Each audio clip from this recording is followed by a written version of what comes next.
A dying billionaire asks his quiet maid for one night, but what she gives him changes everything she said yes. But not for money. What if a dying billionaire's final wish wasn't about fortune, but about finding someone to carry his legacy in the form of a child? Lena, a quiet housekeeper, never expected to be asked to give life to a man she barely knew.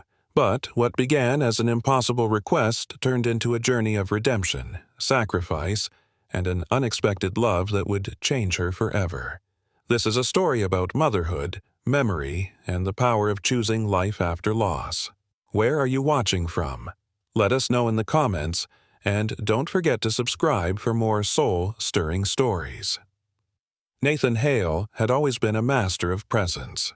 At 38, the founder and CEO of Hale Tech commanded every room he entered, and tonight was no different. The grand ballroom of the Astor Convention Center in downtown Chicago shimmered with anticipation. Lights glinting off chrome pillars, journalists elbowing for angles, tech elites murmuring under their breath, all eyes turned toward the center stage where Hale Tech's new quantum AI was about to be unveiled. And Nathan, as always, was poised to steal the night. He stepped up to the podium with the confidence of someone who had built an empire from a dorm room sketch. His navy suit was cut sharp, tailored within a millimeter of perfection, a single platinum lapel pin gleaming above his heart.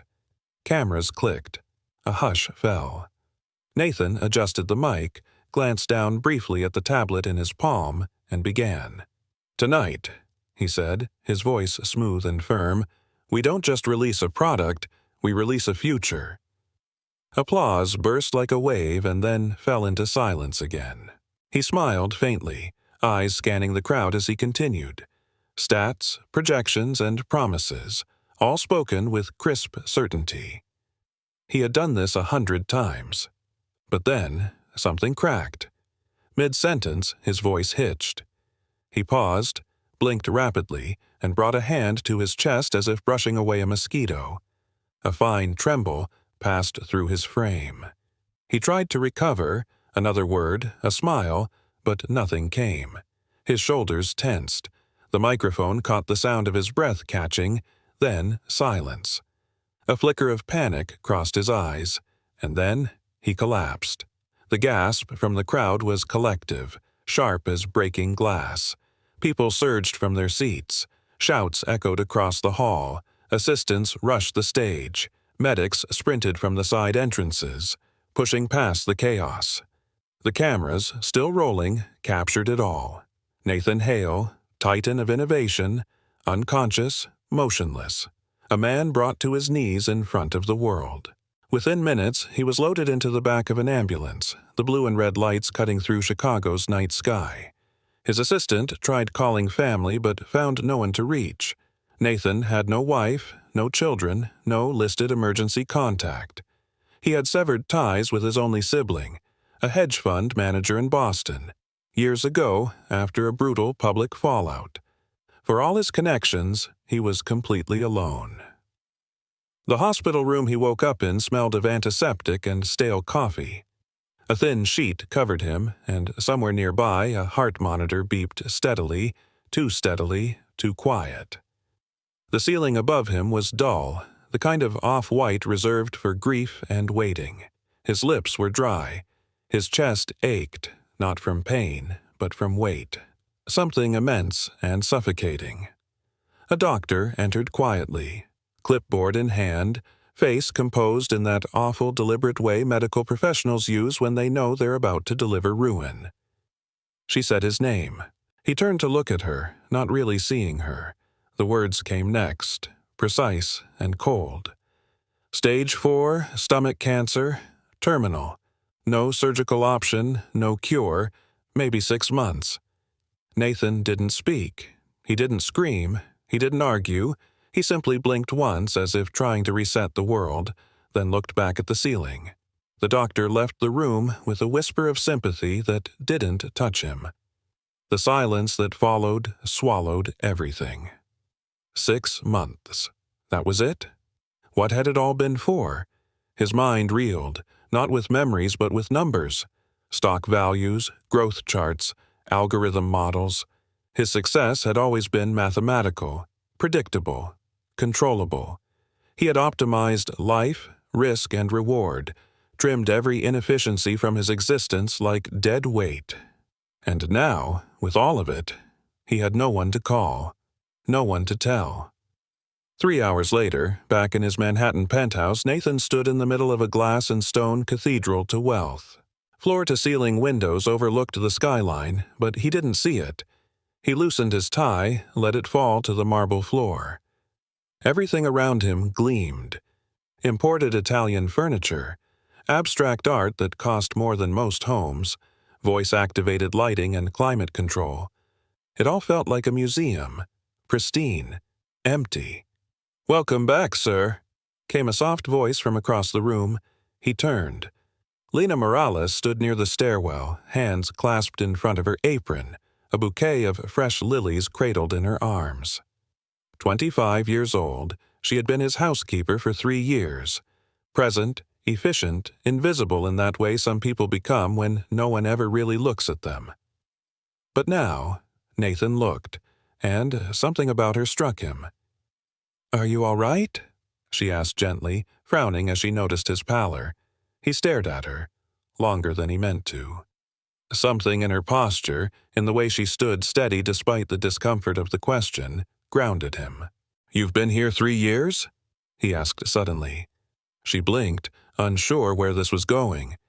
"Yes, sir, since I was 22. "What did you do before?" "I cleaned offices downtown, cared for my grandmother.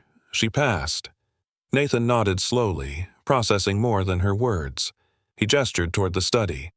"Come, please." She hesitated, confused by the request, but followed him inside. He didn't sit. He stood by the windows, backlit by a city that no longer seemed to care he was still alive. When he finally spoke, his voice was lower, frayed. "I'm dying." The words hung there. Lena's breath caught, her fingers tightening on the bouquet stems. "Sir, I'm so sorry." "No treatment, no miracle drug, just time," he continued. She swallowed hard, instinctively stepping closer as if proximity might somehow steady him. "Is there anything I can do?" Nathan looked at her again. Really looked.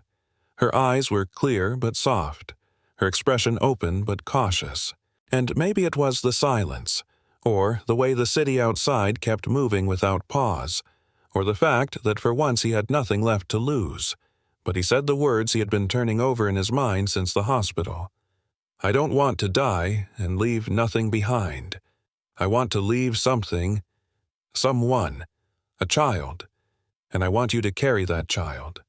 Her lips parted in disbelief. "Sir, I don't understand.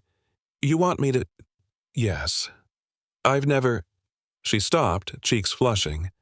"I've never been with anyone." "I know," he said gently.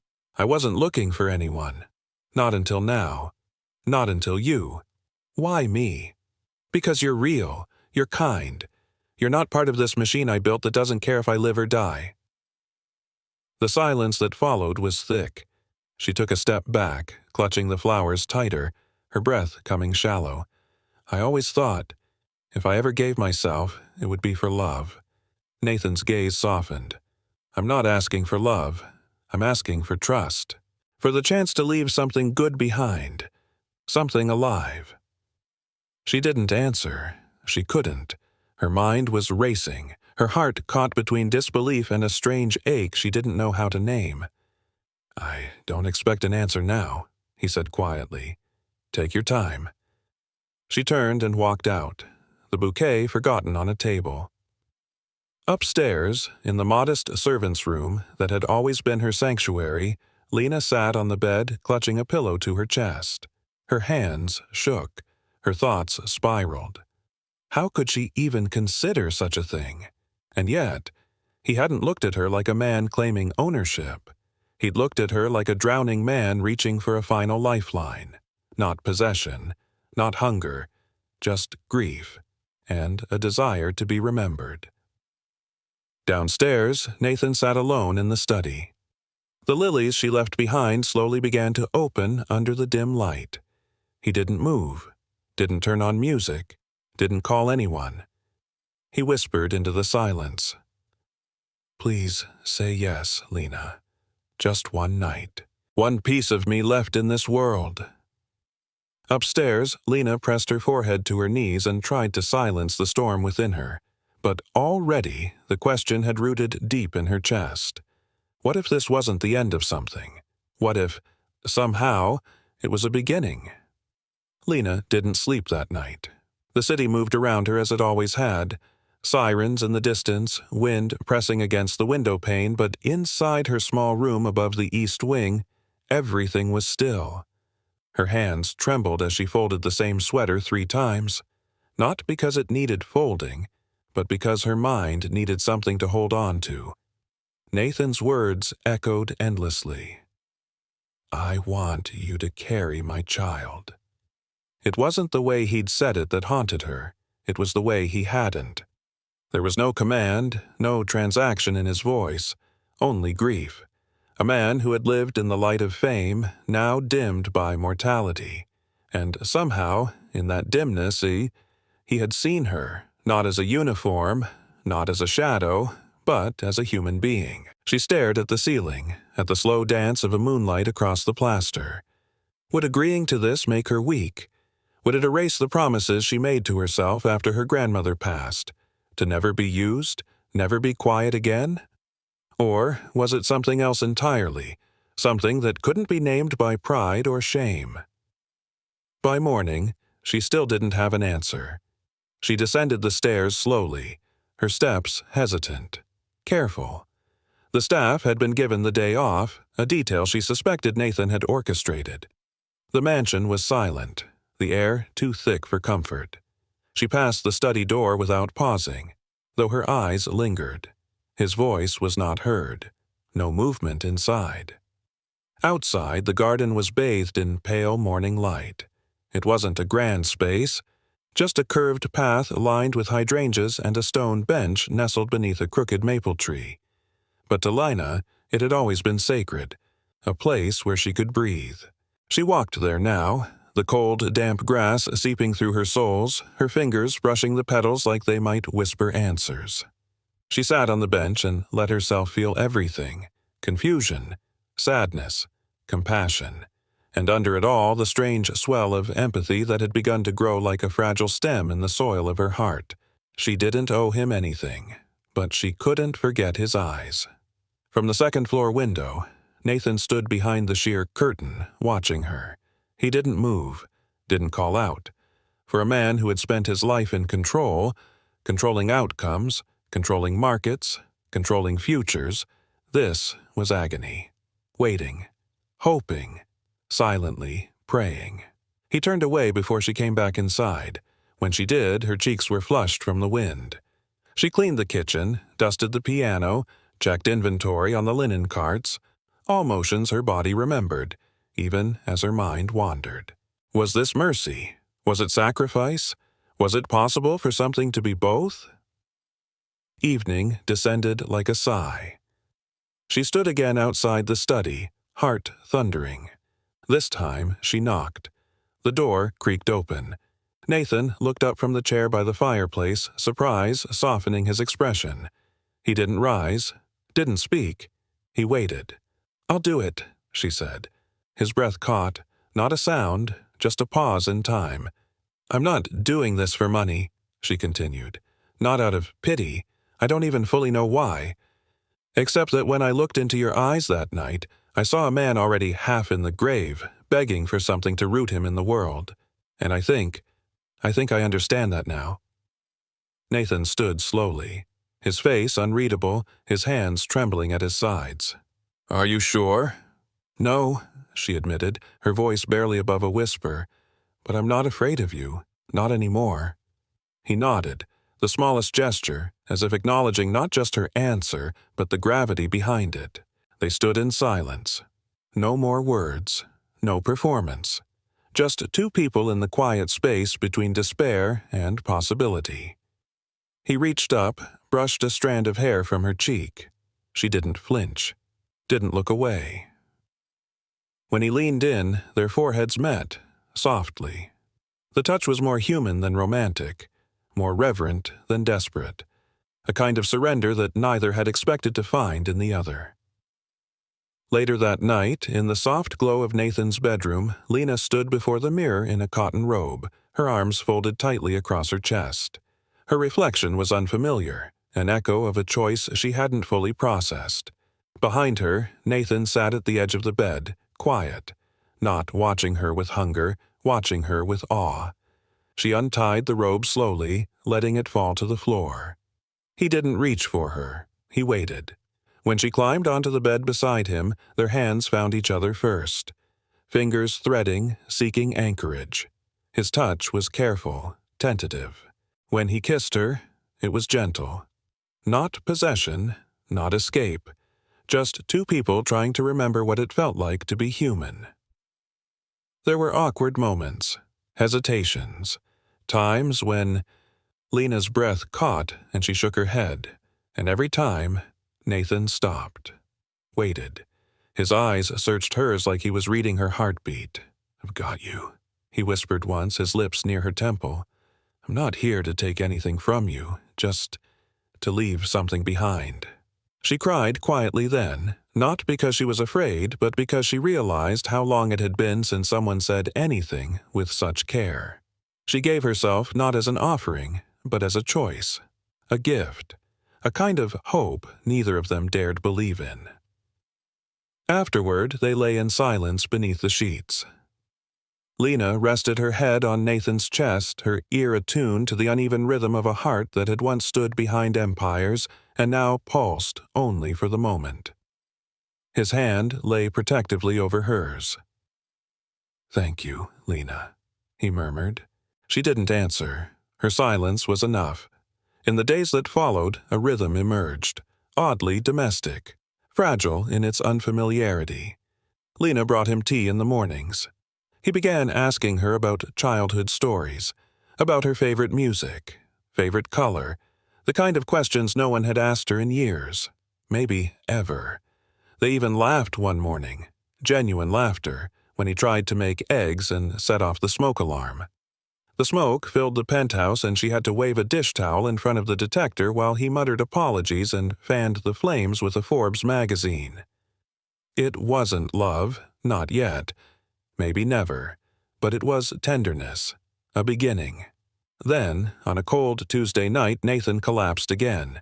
He had been walking back from the library wing, arms full of old business journals he refused to part with, when he stumbled in the hallway, just outside Lena's room.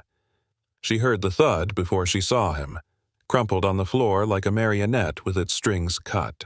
Her scream shattered the quiet. The paramedics arrived within minutes. She rode in the ambulance, his hand in hers, whispering over and over, "Just hold on. Please, just hold on." At the hospital, they told her it was expected. The cancer was spreading faster now, and his body was failing faster than they could manage. She refused to leave his side. For 3 days, she sat beside him, reading aloud from a book of short stories he once told her he hated, but secretly kept under his bed. She wiped his forehead with a damp cloth, pressed her hand to his chest when his breathing faltered, whispered apologies to the universe for every time she had hesitated, for every moment wasted. When she finally returned to the penthouse, her body ached from exhaustion. She reached for the calendar on the wall to check what day it was, and froze. She was 2 weeks late. Her stomach dropped. Her hands trembled. She did the math 3 times, her mind desperate to find an error. Morning nausea, fatigue, heightened senses. The clues were all there, quietly announcing something her heart already knew. In the pouring rain, she ran to the nearest pharmacy, bought the test, waited in the bathroom, heart pounding. When the second pink line appeared, her breath hitched.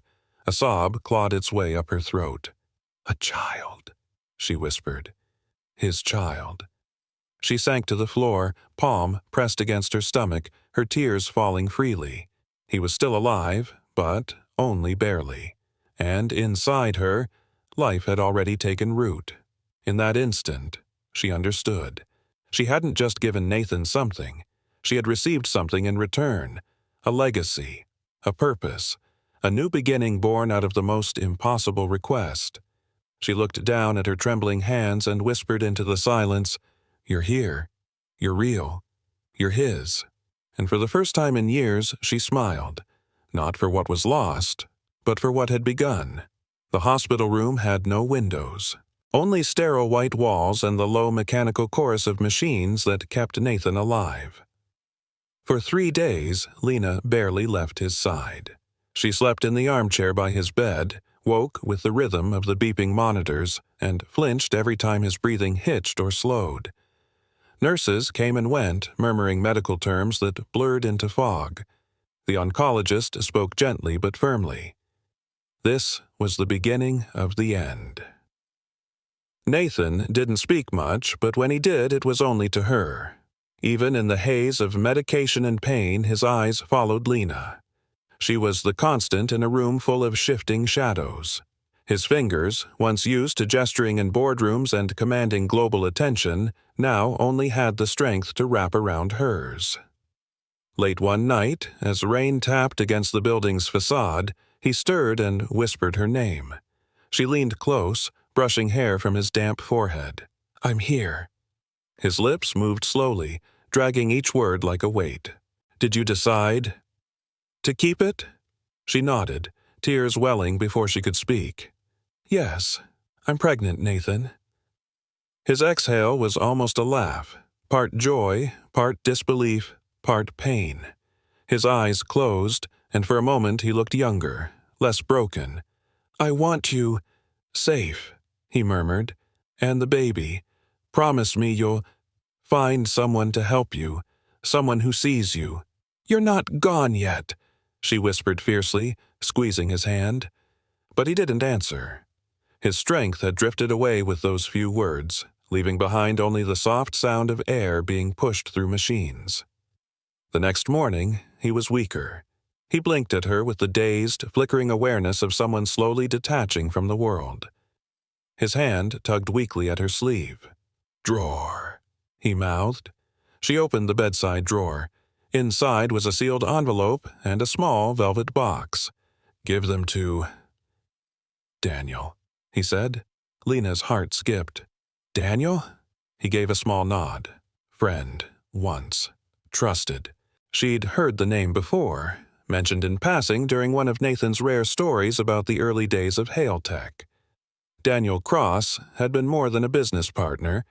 He'd been a co-founder, a confidant, until something happened that Nathan never fully explained. All Lena had ever known was that Daniel had walked away from the company years ago, and Nathan never spoke of him again. But, apparently, some things remained sacred. "I'll find him," she promised. That afternoon, Nathan slipped into unconsciousness. He never woke again. The nurses said it was peaceful, that he went quietly in his sleep, his body finally surrendering after a long war. But for Lena, there was nothing quiet about it. The silence was deafening, the finality unbearable. She stayed beside him until they came to take his body away, her hand still clasped around his. When they lifted him onto the gurney, something inside her cracked. She pressed her palm to her stomach, felt the faintest flutter of life not yet fully formed, and whispered through tears, "He's gone, but you're still here. I'm not alone." The funeral was closed to the public. The board of Hailtech ensured it. A private affair with lawyers, executives, and sanitized eulogies that praised Nathan's genius, but made no mention of the man Lena had come to know. She stood at the back, uninvited, unnoticed, her hands resting protectively over her lower belly. No one acknowledged her, not even his brother, who delivered a hollow speech about legacy and innovation while avoiding any eye contact with the crowd. She left before the final hymn. It didn't matter. Nothing being said reflected the truth of who Nathan had been in his final days. Back at the penthouse, chaos had already begun. The board moved quickly. Nathan's office was cleared out within hours of the announcement of his death. His belongings boxed, his name scrubbed from internal memos and digital platforms. Lena, still technically an employee, received a curt notice. Her services were no longer required. She was given 2 weeks to vacate the staff quarters. The building, once humming with quiet prestige, now buzzed with transition. Legal teams, executives, staff removing his name from glass doors. She packed in silence, folding his shirts with care, her hands lingering on the familiar scent of cedar and cologne. That's when the letter arrived. It was hand-delivered in a sleek envelope bearing a name she barely recognized at first. Daniel Cross. Inside was a short message. Lena, I received something from Nathan just before he passed. I'd like to meet, regarding him and you. The note included an address, a quiet cafe in the West Village. She debated not going. She didn't trust easily. But Nathan had spoken his name with his last breath. That had to mean something. 2 days later, she sat in a corner booth near the window, coat buttoned tight, nerves vibrating beneath her skin. When the door opened, she knew it was him. Daniel Cross looked like a man carved from years of hard decisions. Tall, silver-haired, with a gaze that held both warmth and calculation. He spotted her instantly and approached with a gentleness that surprised her. "Lena?" he asked, voice calm. She nodded. He didn't sit immediately. Instead, he placed a small envelope on the table between them. "This was given to me by Nathan months ago. I was told to open it only if you were pregnant." She blinked. He knew? He hoped. She opened the envelope with trembling fingers. Inside was a notarized trust agreement, Nathan's signature clearly scrawled beside a line that read, "For the benefit of the child carried by Lena Morales."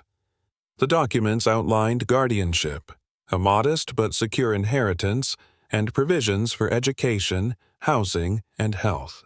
Daniel watched her silently as she read. When she looked up, her vision blurred. He added softly, "There's more." Nathan left a digital voice file, his last message. It was short, but personal. He handed her a small drive. "I want to help you," he continued, "not because I owe Nathan, but because I believe he trusted you with something worth protecting." Lena studied him.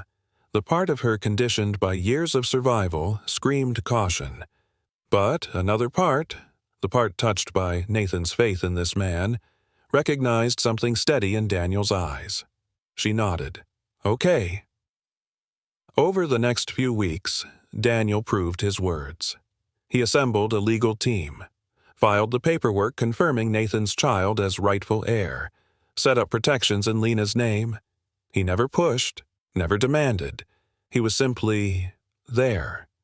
He also came with questions about her time with Nathan, and she answered slowly, piecing together the story that had unfolded between them with honesty and care. Her body changed. Her belly began to swell. Morning sickness returned in waves, and yet she carried it all with quiet resolve. She moved into a modest apartment on the Hudson River, a place Daniel helped her find. It had a soft light, a small porch, and enough space for a crib. He visited often, sometimes with groceries, sometimes just to talk, sometimes to sit beside her in silence while she rested her hands on her stomach and stared out at the water. One evening, she fell asleep on the couch after a long meeting with the lawyers. When she woke, a blanket had been tucked around her, and Daniel was gone. A note sat on the coffee table. "You don't have to carry everything alone." D. She held it to her chest, unsure why it made her cry. It wasn't love, not yet, but it was something kind, something she hadn't known in a long time. Then, one morning, her phone rang. A lawyer from Hale Tech, a new lawsuit. Nathan's cousin, someone Lena had never even met, was challenging the trust, claiming a technicality, that unless the child was born and tested again, the inheritance could be voided. Daniel read the documents with growing fury. "This isn't about legality," he growled. "It's about power, about erasing what Nathan tried to do." Lena sat on the floor, hands on her stomach, feeling the ripple of life move within her. Her voice was quiet. "Then, we don't let them win." He looked at her then, not with pity, but with admiration. "I'll stand beside you," he said, "whatever it takes. And this time, she didn't just nod. She reached for his hand and held on. The day Lena received the court summons, the air outside was unnervingly calm. Gray skies pressed low over the city, and the wind moved through the streets with the kind of quiet that comes before a storm. She sat on the edge of her new apartment's sofa, the document still trembling in her hand, her name stark against the cold weight of legal print. The cousin. She hadn't even known the man existed. According to the notice, he was asserting that the trust Nathan had created for her unborn child was invalid without further DNA confirmation after birth, and, more critically, without the public acknowledgement of the child in any formal press or business documentation. The trust could be considered void. It was a carefully calculated attack, one rooted not in truth, but in technicalities and fear. Fear of a legacy they couldn't control. She pressed her hands to her growing stomach. The baby had begun to move last week, tiny flutters that felt like bubbles bursting under her skin. It had been the most sacred sensation she'd ever known, and now someone who had never looked her in the eye wanted to take that future away. Daniel arrived within the hour. He'd called once he saw the notice posted on the court's public docket. When he entered the apartment, there was no greeting, just a shared silence that stretched between them like a taut rope. "They think I'm nothing," Lena finally said, her voice low. "They think because I was a maid, I won't fight back." Daniel walked over, crouched down so his face was level with hers. "They don't know you, but they will." He brought in the legal team that same afternoon. Names Lena didn't recognize, but whose voices were calm and sure. They laid out the legal strategy: present the previous DNA test confirming Nathan as the biological father, submit the trust documents, use Daniel's testimony, and if needed, play the voice file Nathan had left behind.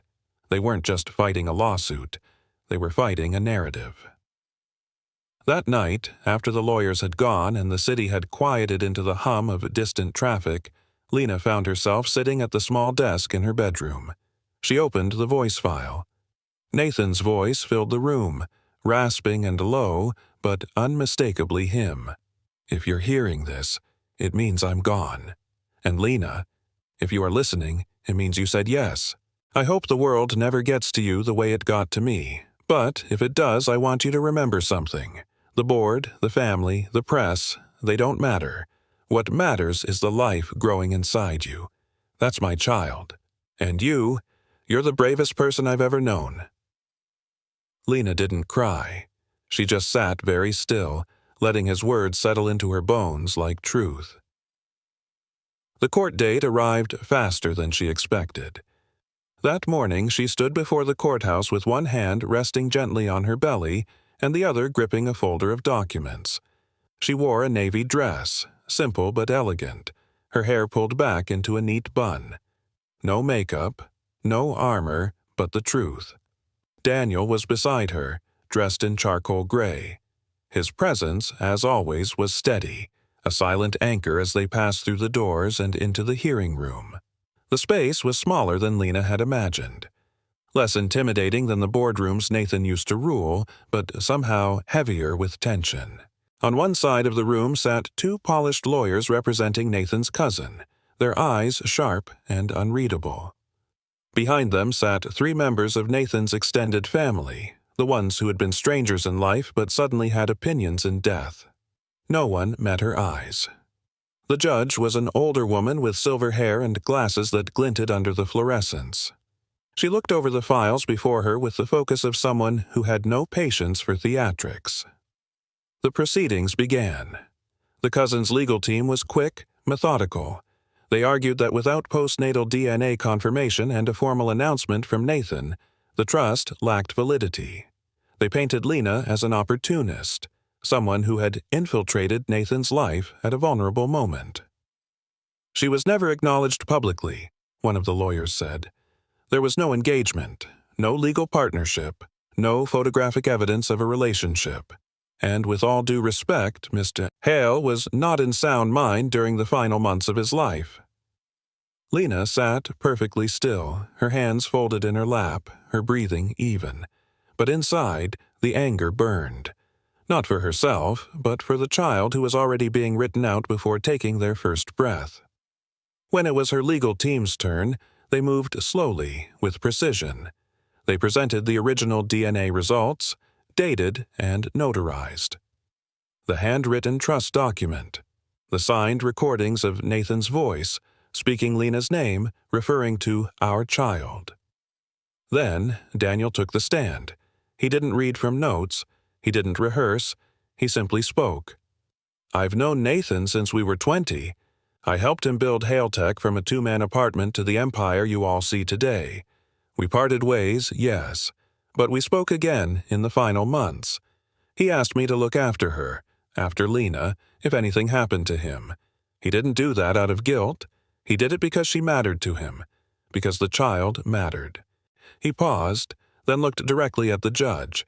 "I witnessed that hope, and I'll stand behind it, because it was real." There was a silence in the courtroom then. Not one anyone called for, but one that simply fell, like snow in the middle of a storm. Finally, it was Lena's turn. She rose slowly, the weight of her child anchoring her steps. She looked at the judge, then at the room full of strangers who had so quickly deemed her unworthy. "I didn't come here to fight for money," she began. "I came because this child deserves to know where they came from. To know their father didn't just leave behind code and patents and bank accounts, but a name, a story, a choice." Her voice wavered, but she didn't stop. "I was a maid, yes, but I was also the last person Nathan spoke to. The last hand he held. And he asked me to carry a piece of him forward. I said yes. Not because it was easy, but because I believed in who he was becoming. Because I saw in him a man trying to leave something good behind." She looked at the cousin now, and her voice was steel. "You never called, never visited. You didn't know him. You don't get to rewrite his ending." The judge asked for a recess. When the decision came, it was quiet, simple, final. This court recognizes the child carried by Lena Morales as the legal and biological heir of Nathan Hale. The trust shall remain intact, and the challenge dismissed with prejudice. A gasp moved through the courtroom, not from Lena, who stood frozen, but from the cousin, who had clearly not prepared to lose. The judge stood and exited without ceremony. The bailiff called court adjourned. It was done. Outside, reporters waited like vultures, microphones raised, flashes popping. But Daniel stepped in front of her and said firmly, "No statements today." Lena followed him into the waiting car, her hands shaking. She had done it. She had protected her child. Not with rage, not with revenge, but with truth, with dignity, with strength no one expected from someone like her. As the car pulled away, she rested her head back and closed her eyes. Nathan's voice echoed in her memory. "You're the bravest person I've ever known." And now the world knew it too. The days that followed the court ruling moved in soft ripples, like the surface of a lake after a storm. Lena found herself waking without panic, sleeping without dread. For the first time in months, she breathed as if the air belonged to her. The victory wasn't about money, or even legacy. It was about being seen. Her child had a name, a future. Nathan's final wish had not been erased. Her belly grew steadily, visible now beneath the soft fabric of her dresses. Morning nausea came in waves, often accompanied by smells she used to ignore: coffee, fresh paint, rain on pavement. But she welcomed it all. Every ache, every flutter was proof. Something was growing. Something that could not be challenged in court or erased by inheritance law. Daniel called regularly. Sometimes it was to update her on legal filings or upcoming press statements, but often it was something simpler. Did she need groceries? Was she sleeping okay? Did the baby kick? It began as routine. He stopped by once a week with warm bread from a local bakery, books she might like, or prenatal vitamins he claimed he researched extensively. At first, Lena accepted the kindness with gratitude. Nothing more. But slowly, she began to wait for it. One evening, after a particularly draining visit from a journalist who had knocked on her door uninvited, Lena fell asleep on her sofa, her phone still open to a half-written message to Daniel. When she woke, the room was dim and quiet. A soft wool blanket had been draped over her shoulders. On the coffee table, beside her phone, was a folded note. "Sleep well, Lena. You don't have to do everything alone. D." She stared at the note longer than she needed to. Her fingers traced the curve of his handwriting.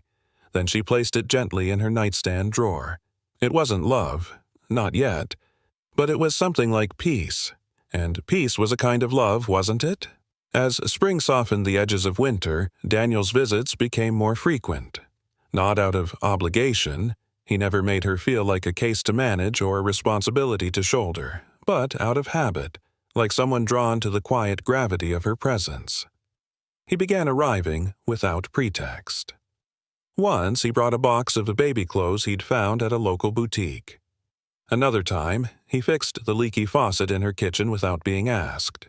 And sometimes, he simply sat across from her on the porch, sipping tea in comfortable silence while the river beyond her backyard shimmered in the late afternoon sun.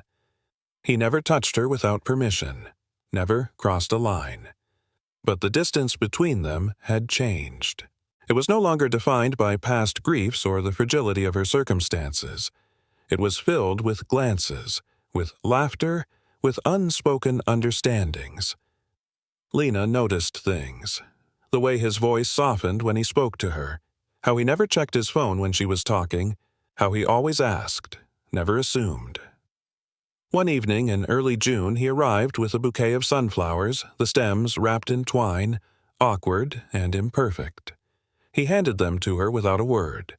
She looked at him, eyebrows raised. "For brightness," he said, "in case today was hard." She smiled wider than she had in weeks. After he left, she placed the sunflowers in a chipped vase by the window and stood watching them for a long time. She didn't cry, but something inside her thawed. The baby came on a warm July morning. It happened quickly, earlier than expected, but not dangerously so. Lena had just finished making tea when the first contraction struck, curling her forward like a wave. She called Daniel between breaths. He was there in 10 minutes. At the hospital, the labor was difficult, but Lena endured it with the same quiet strength she had carried through every chapter of her life. When it was over and the crying filled the room, she broke into sobs of her own, messy, beautiful, uncontainable. They placed the baby in her arms. A boy, dark-haired and quiet, eyes already sharp beneath squinting lids. She pressed her lips to his forehead.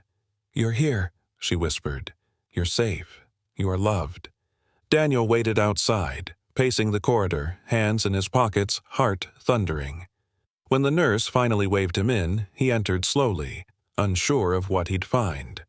Lena looked up from the hospital bed, her face tired but radiant. "Meet Ethan James," she said softly. Daniel's breath caught. He approached reverently, and she offered the baby to him. He held the child as if he were made of glass, then smiled. Something deep and reverent in the way his eyes shone. "Welcome to the world, little man," he whispered. Weeks passed. The rhythm of motherhood wrapped around Lena like a warm blanket. There were long nights and short naps, cries and colic, but also tiny hands gripping her finger, eyes that followed her every move, and the miracle of a heartbeat against her chest. Daniel visited often. He brought groceries, helped install baby monitors, and took walks with them through the neighborhood. He never overstayed, never assumed, but he stayed just long enough to leave a presence that lingered. One afternoon, as he bounced the baby gently on his knee, Lena reached across the table and took his hand. "Thank you, Daniel," she said, "for not walking away." His eyes met hers, unexpectedly bright. He squeezed her hand gently. "I never could." She leaned in, kissed his cheek, and left her lips there just a moment longer than usual. That night, as little Ethan slept in the nursery, Lena stood on the porch with Daniel beside her, their shoulders brushing. She hadn't said it yet. The words still trembled behind her ribs. But she knew this was the beginning of something. Autumn arrived in upstate New York with a quiet grace. brushing the trees in hues of gold and fire. Leaves danced along the pathways like whispered memories. The air turned crisp, and the rooms of Alina's home filled with a new kind of warmth, not just from the baby's laughter, but from the man who showed up over and over again. They had never declared anything, no grand confessions, no labels, but their life was growing around them, a life made of soft mornings and shared looks, of baby giggles and gentle routines. And yet, beneath that peace, Lena felt a question rise. One night, after putting the baby to sleep, she and Daniel sat by the fire, sipping cider, the flames painting their faces in gold. The quiet stretched between them, not uncomfortable, but heavy. Finally, Lena turned to him. "Do you ever think Nathan would have wanted me to move on?" she asked. "To love someone else?" Daniel didn't answer right away. He stared into the fire, eyes distant. "I think Nathan wanted you to live," he said slowly, "to find joy again, not just survive, and I think, if he saw you now, he'd be proud of how fiercely you've done both." Her chest ached. The tears came before she could stop them. He didn't try to dry them. He simply took her hand and let her cry. Later that night, after Daniel had gone, Lena stood over the crib and whispered to the sleeping boy, "I think I'm falling in love, not because I've forgotten your father, but because he gave me the strength to love again." In that moment, she realized love wasn't a betrayal of the past. It was a continuation of everything Nathan had hoped for. And maybe, just maybe, it was the beginning of a future neither of them had dared to dream. The wind carried the crisp scent of fallen leaves as September rolled into full color. Amber, russet, and gold dressed the trees outside Lena's home, and baby Ethan had begun to laugh, a gurgling, innocent sound that could melt even the worst nights into something forgivable. He reached for everything now, tiny fingers tugging at curls of her hair, swiping at cereal spoons, squealing when Daniel made faces from across the kitchen table. The air was full of rhythm now. Feedings, naps, soft lullabies, diaper changes, and occasional walks to the corner cafe where the barista had memorized her decaf order. Lena found herself humming again, songs her grandmother used to sing, lullabies half remembered from childhood. She didn't know when it had happened, but the ache she once carried like a second skin had started to dissolve into something else. Daniel still came by often. Some days he brought groceries or carried laundry baskets upstairs. Other times he showed up with nothing but time and quiet conversation. He had a way of making space without crowding her, of offering his presence without demanding hers in return. When she was too tired to speak, he didn't fill the silence. When she needed to cry, he let her. When she laughed, truly laughed, he joined in like it was a gift. One morning, while she changed Ethan's onesie for the third time in an hour, Daniel leaned on the nursery doorframe and smiled. "You've got a look in your eye," he said. "What kind of look?" "The, I haven't slept, and if this child throws up on me again, I might hand him over to the squirrels look." She laughed, wiped formula from her shirt, and tossed a burp cloth at his chest. "What kind of squirrels are you hanging out with?" He caught it easily. "Smart ones. Probably descendants of Hailtech's AI Chipmunk initiative." She rolled her eyes, but it felt good. Too good. That evening, after she finally got Ethan to sleep, she sat on the couch, a blanket wrapped around her legs, a hot mug of tea warming her palms. Daniel sat on the other end, legs stretched out, tie loosened, scrolling absently through photos on his phone. There was a stillness between them that wasn't uncomfortable, it was familiar. Familiar the way a porch light feels when you're walking up the steps after a long day. Safe, welcoming. Lena shifted, set her mug down, and pulled her knees closer to her chest. "Do you ever wonder?" She began, then stopped, unsure of how to continue.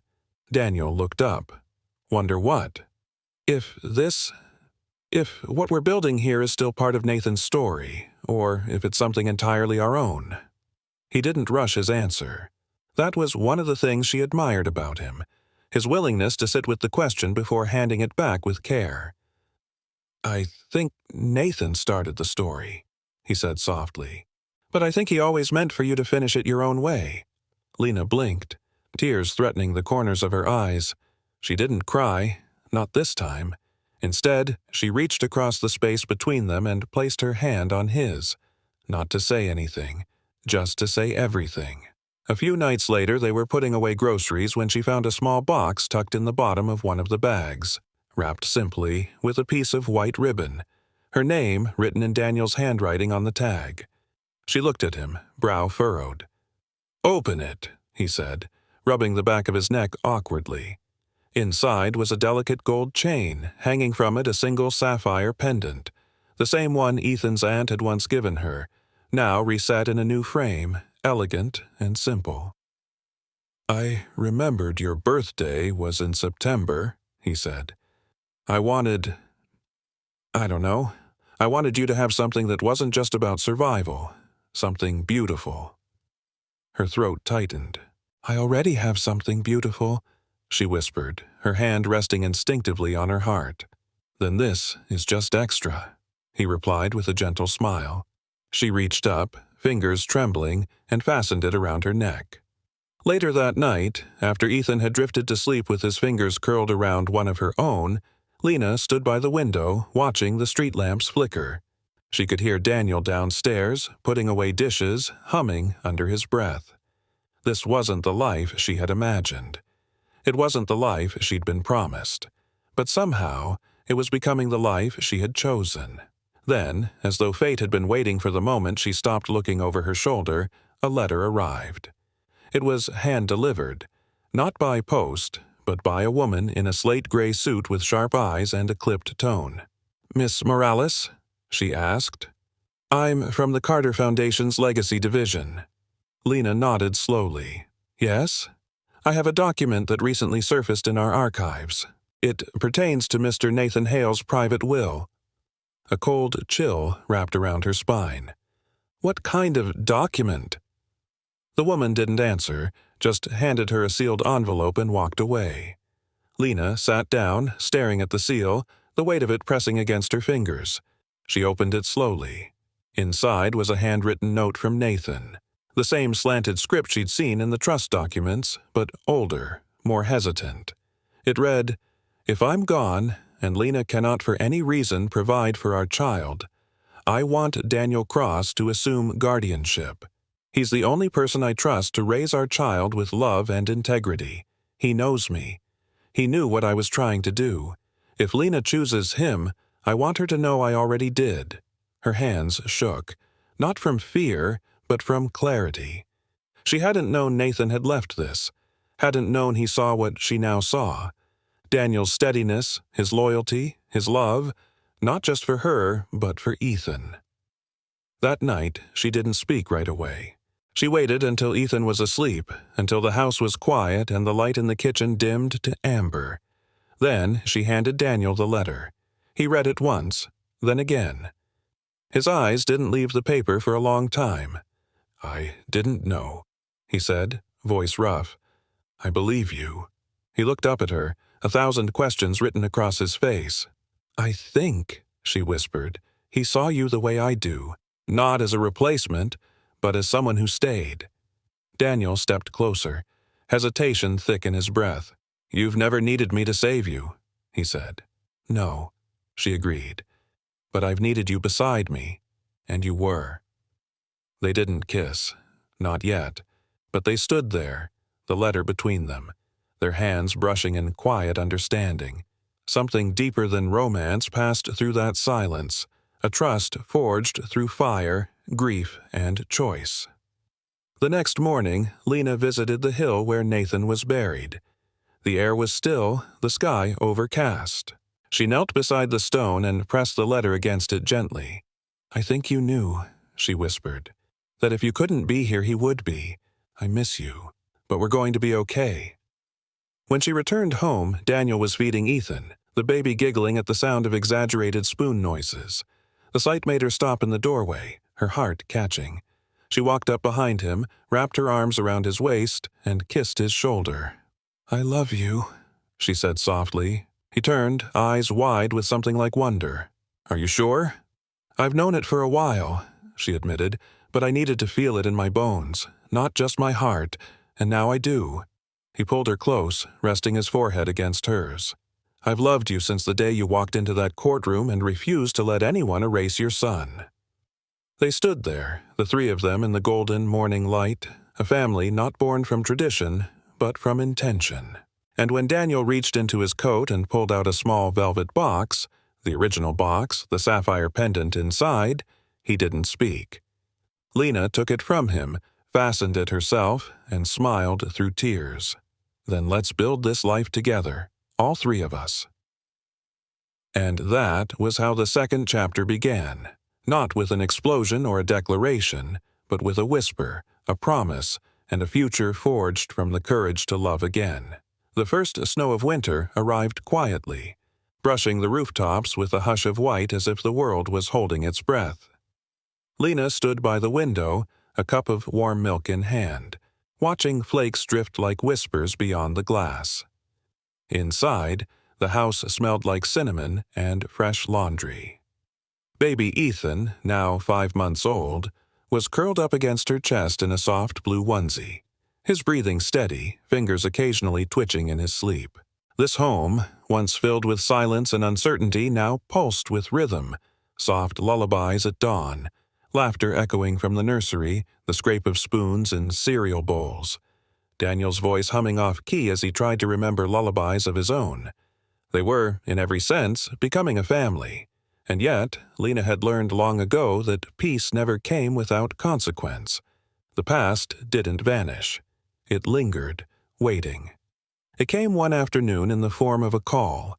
She didn't recognize the number, but the voice on the other end was firm and vaguely familiar. Miss Morales? My name is Calvin Rhodes. I was Nathan Hale's legal advisor, years ago. We haven't spoken before, but I believe I have something important. Lena hesitated. I thought all of Nathan's records had already been turned over. They had. What I have isn't official. It's personal, and I believe he would have wanted you to see it. 2 days later, they met in a quiet corner of a Brooklyn diner, one of those places where time moved slower, where the jukebox played songs from 3 decades ago and the booths still bore the dents of history. Calvin was older than she expected, early 50s perhaps, though his eyes looked older. He carried a leather satchel and wore the air of a man who had carried guilt too long. He slid a folder across the table. I'm not here to hurt you, he said quietly, but Nathan left these with me years ago. He made me promise to give them to the right person, only if he never got the chance to explain himself. Lena opened the folder slowly. Inside were documents she didn't recognize, handwritten letters, notes with messy margins, and near the bottom a photo, faded, grainy, of Nathan with a woman she had never seen before. They looked young, happy, in love. Her heart dropped. Calvin saw her expression and lifted a hand. It's not what you think. That woman, she was pregnant. Once. They were engaged briefly, but she lost the baby late in the term. The relationship fell apart. Nathan blamed himself for years. He believed he'd caused the stress, that his absence had taken a toll she never recovered from. Lena stared at the image, the edges curling with age. He never told me. He didn't tell anyone, not even his brother. But he told me this. He never tried again. He couldn't. Until you. The words hung there, heavy and raw. The pieces began to shift in Lena's mind. Subtle moments, quiet fears. The way Nathan had looked at her like she was made of glass. How he whispered, "Thank you," like it was penance, not gratitude. He carried it, Calvin continued gently. Carried the weight of that loss all the way to the end.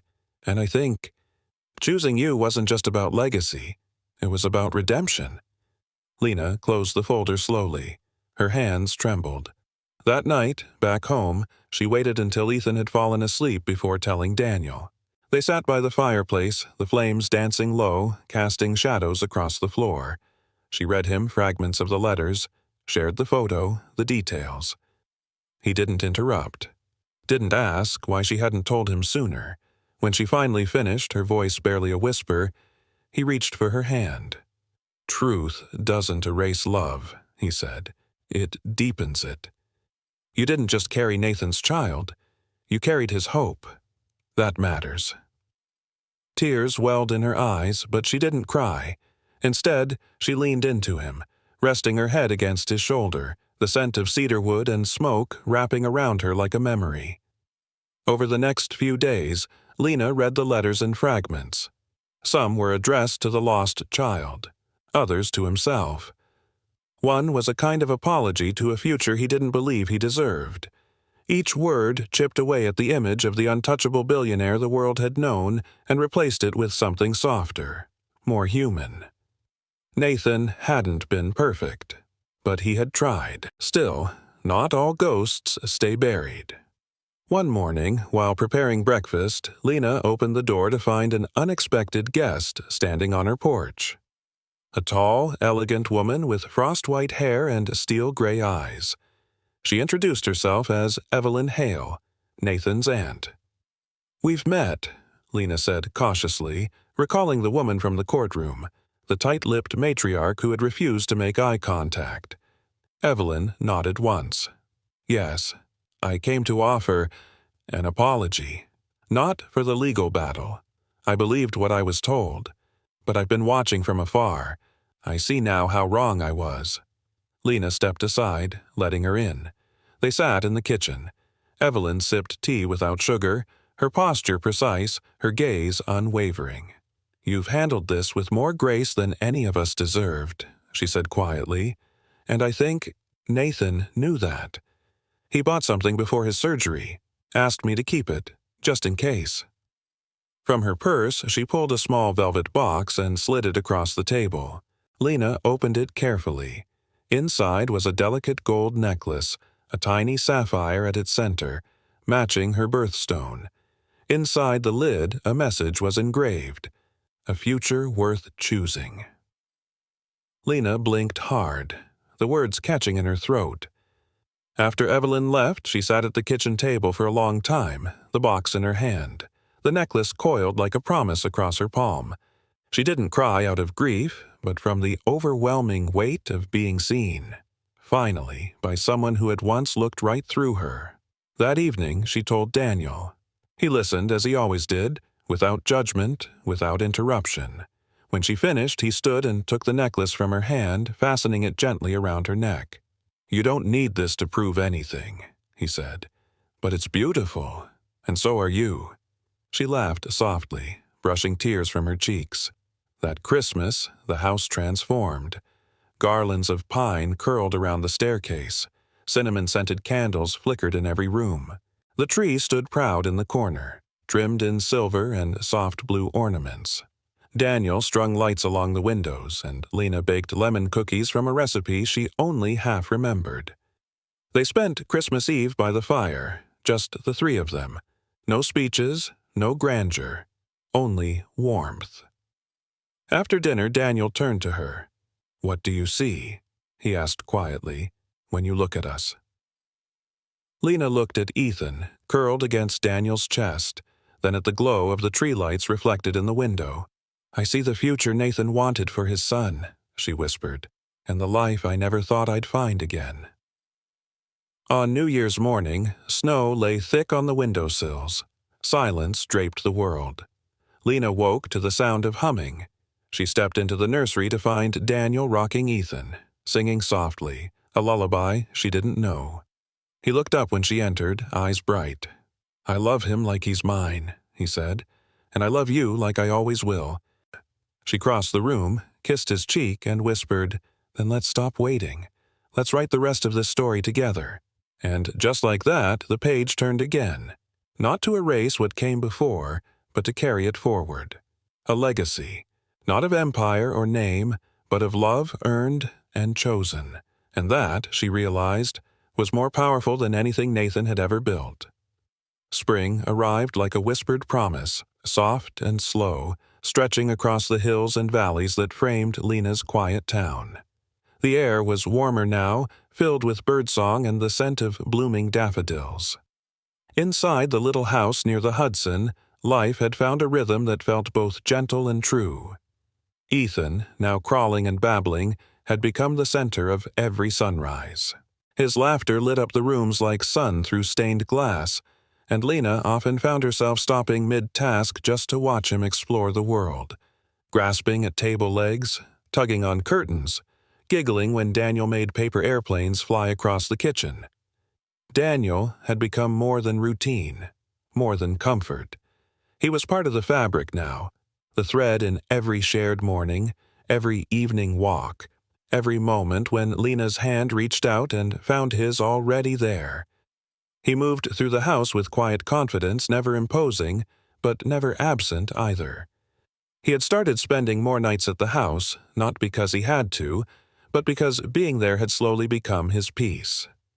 The office he once kept in the city now saw dust, while his place in Lena's home, beside her, beside Ethan, grew without fanfare. They shared little rituals, making breakfast together, Sunday mornings in the park, reading stories in soft voices as Ethan fell asleep, his small body curled between them like the punctuation at the end of a day well lived. But, even in peace, a question lingered. One evening, as dusk painted the sky in shades of rose and plum, Lena sat on the porch steps with Ethan in her lap, Daniel beside her. The baby slept, his breath warm against her arm. Daniel's shoulder touched hers lightly, their silence deep and knowing. She turned her face toward him, eyes thoughtful. "You've been holding back," she said softly. He nodded, a slow breath escaping him. "Not because I don't know what I want, but because I wanted to give you time. Now, I need to ask, Lena, is this still a beginning, or is it time to call it home?" She didn't answer immediately. Her eyes drifted down to Ethan, then to the path ahead of their porch where wildflowers were starting to push through the earth. She had stopped waking with grief. She had started breathing deeply again, and dreaming. She looked at Daniel, her voice just above a whisper. "Not yet, but I'm almost there, I promise." He smiled softly and nodded. No pressure, just presence. And then, as if life had been waiting for her to admit that peace, the next twist arrived.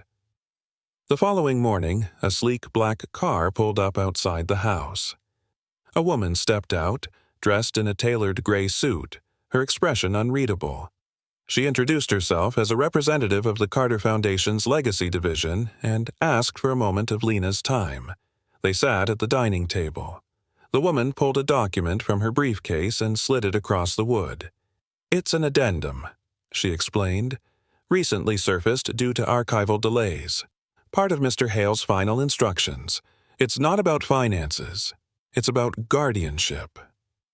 Lena's fingers trembled as she unfolded the page. Nathan's handwriting, unmistakable and careful, spelled out a wish. If anything were to happen to Lena, he had requested that Daniel Cross assume joint guardianship of their son. It wasn't a demand. It wasn't a condition. It was a blessing, a wish from a man who had seen in Daniel what Lena had come to see herself, not just a protector, but a father in spirit. After the representative left, Lena sat in the nursery alone, the document spread before her on the floor. The light slanted across the crib where Ethan slept, casting soft shadows over the walls. Daniel entered quietly, and when she looked up at him, her eyes were wet with something more than surprise. "I didn't know," he said. "I swear I didn't know." "I believe you," she whispered. They didn't say much after that, but that night, as Lena lay awake in bed, staring at the ceiling while Ethan dozed in the bassinet nearby, she realized the clarity the letter had given her. Nathan had seen them before they saw themselves, had trusted her to choose the life their son would grow up in, and she had. The next morning, she drove to the hill where Nathan was buried. The wind tugged gently at her coat, the trees overhead rustling like voices in the thought. She knelt beside the grave and placed the letter gently on the stone. "I think you knew," she murmured, "that if you couldn't be here, he would be. You saw it long before I did, and I'm grateful. I miss you, but we're okay now. We really are." Back home, Daniel was feeding Ethan, making airplane noises with a spoon as the baby giggled and clapped. Lena stood in the doorway for a long time, watching them, tears stinging her eyes, not from grief, but from the overwhelming beauty of what she might have missed had she kept her heart locked. She walked into the kitchen, took the spoon from Daniel's hand, and kissed him fully, deeply, her hands cupping his face as Ethan squealed in joyful confusion behind them. "I love you," she said. "I've known it for a while, but now I feel it in my bones." Daniel didn't speak right away. He only pulled her close and held her until the silence itself began to smile. That night, after Ethan was tucked in, Daniel reached into the top drawer of his coat and pulled out a box she instantly recognized. The same velvet box his aunt had once given her, the same pendant Nathan had chosen. "I kept it," he said quietly, "because I wanted you to decide when you were ready to wear it again, not just as a memory, but as a promise." She took it, her fingers closing around the cool metal. Then, without a word, she placed it around her neck, smiling through tears. "Then let's make that promise together." 6 months later, the garden bloomed in full as their small backyard wedding unfolded beneath the magnolia tree. It wasn't grand. It wasn't loud, but it was perfect. Simple white chairs lined the grass.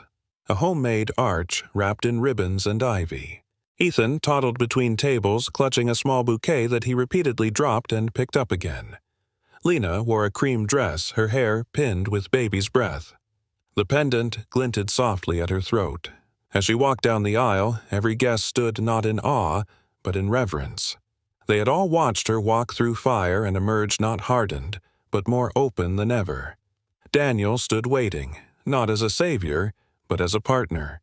As she reached him, he took both her hands in his. "We made it," he whispered. "And now we begin again," she replied, and the vows were short, honest, spoken between breaths and tears, not promises of perfection, but of presence, not declarations of certainty, but of choice, remade each day. When they were pronounced husband and wife, the cheers rose like a release, like thunder rolling across the landscape of years once held in silence. Later that night, long after the last slice of lemon cake had been eaten and the fairy lights above the arbor still blinked like stars, Lena stood beneath the magnolia tree alone. The scent of jasmine drifted on the wind. She closed her eyes and breathed it in. Daniel came to her side, wrapping his arms gently around her waist, resting his chin on her shoulder. "I used to think love was about fixing what was broken," he murmured. "And now?" she asked. "Now I know it's about building something new with what remains." She turned to face him, brushing her fingers along his jaw. "I used to think love was just a moment," she said. "But it's not. It's a decision, especially on the hard days." The weeks that followed were filled with quiet grace. Ethan took his first steps in the living room while Daniel cheered from the couch. Lena opened a small writing studio down the street, helping women tell their stories. Stories shaped by loss, shame, silence, stories like hers. Daniel returned to business slowly, but not as the man who once chased profits. He made decisions rooted in purpose. Legacy, he had learned, was more than capital. It was compassion.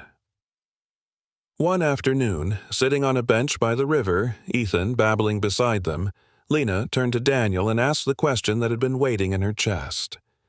"Do you ever think about him?" Daniel didn't look away from the water. "I think about him often, not with regret, but with gratitude. Without him, I wouldn't have found you, and I think he knew that, maybe more than we did." She nodded, tears brimming.